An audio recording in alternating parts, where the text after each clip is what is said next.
Сәлем достар, малинаны морозильникке қалай сақтаймын, соның кішкене видеосы. Осылай бірінші морозильникке жаңағы ыдыстарына жеке-жеке қойып шығамын. Именно жаңа былжырамағаны болу керек. Суы шықпаған құрғақ малиналарды ғана сақтаймыз.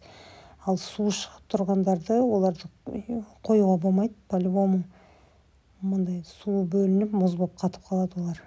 Міне мысалы астына осылай пакет төсеп, сосын осылай бір-біреуден қойып шығамыз. Егер малиналарыңыз қатты құрғақ болса, онда осылай пакетпен жауып, екінші слой қойсаңыздар болады.